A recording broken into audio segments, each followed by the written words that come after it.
नमः शिवाय। गुरु प्रदोष व्रत कथा सुनने और पढ़ने मात्र से मिलता है महापुण्य। प्रदोष व्रत हर महीने में 2 बार पड़ता है। शुक्ल और कृष्ण पक्ष की त्रयोदशी तिथि को ये व्रत किया जाता है। जब ये व्रत गुरुवार को पड़ता है तो इसे गुरु प्रदोष कहते हैं। प्रदोष व्रत की पूजा के बाद उसकी कथा पढ़ने और सबसे जरूरी होता है। आइए जानते हैं गुरु प्रदोष व्रत की कथा के बारे में। गुरु प्रदोष व्रत बहुत ही मंगलकारिक और शुभ फलदायी होता है। इस प्रदोष व्रत को करने से भगवान शिव के साथ ही साथ भगवान विष्णु की भी कृपा आपको मिलती है। माना जाता है कि गुरु प्रदोष का व्रत करने वालों को 100 गाय को दान करने के समान फल की प्राप्ति होती है।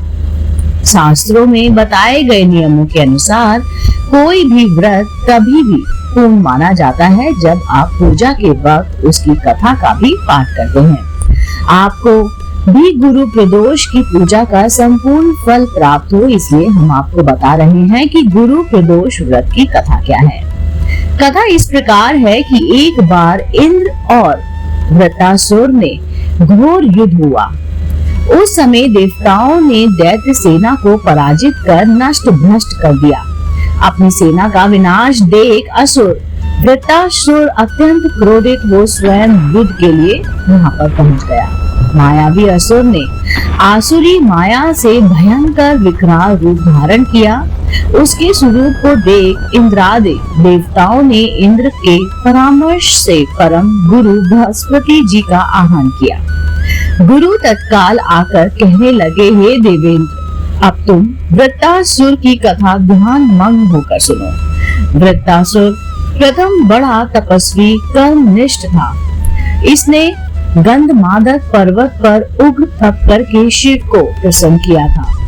पूर्व समय में यह चित्ररथ नाम का राजा था। तुम्हारे समीप जो सुरमय वन है, इस वन में वह राज किया करता था। अब साधु प्रवृत्ति विचारवान महात्मा उस वन में आनंद लेते हैं। यह भगवान के दर्शन की अनुपम भूमि है।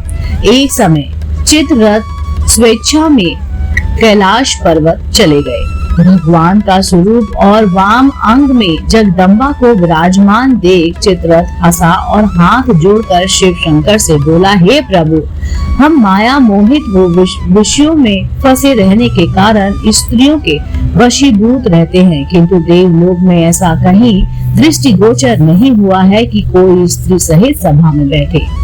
चित्ररथ के ऐसे वचन सुनकर सर्वव्यापी भगवान शिव हंसकर बोले कि हे राजन, मेरा व्यवहारिक दृष्टिकोण पृथक है।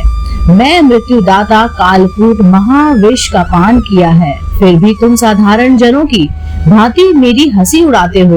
तभी पार्वती क्रोधित हो चित्ररथ की ओर देखती हुई कहने लगी, अरे दुष्ट, तूने सर्वव्यापी महेश्वर के साथ मेरी भी हंसी उड़ाई है। तुझे मैं अपने कर्मों का फल भोगना पड़ेगा। उपस्थित सभासद महान विशुद्ध प्रवृत्ति के शास्त्र तत्वाद्वेषी है और सनत कुमार हैं। ये सभी सर्व अज्ञान नष्ट हो जाने पर शिव भक्त में तत्पर है।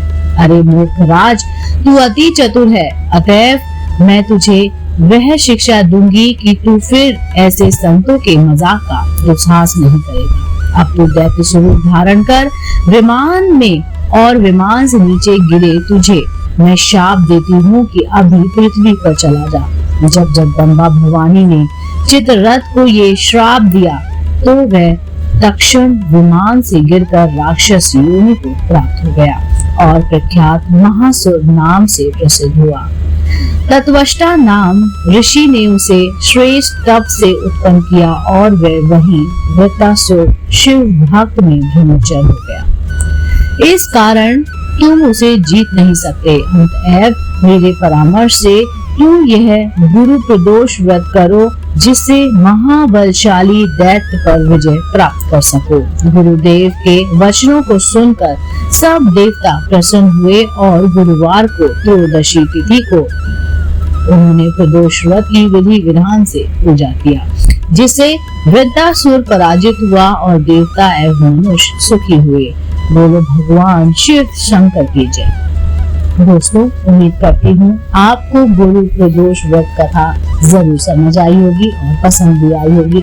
अगर आप ऐसे ही धार्मिक पौराणिक कहानी कथाएं सुनना पसंद करते हैं तो आप मेरे चैनल आध्यात्मिक कहानियों को तुरंत से लाइक कीजिए, शेयर कीजिए और सब्सक्राइब कीजिए। मैं आपको मिलती हूँ जल्दी इसी चैनल पर नई रोचक जानकारी और कहानी के साथ। आप देख रहे थे आपका अपना पसंदीदा YouTube चैनल आध्यात्मिक कहानियाँ।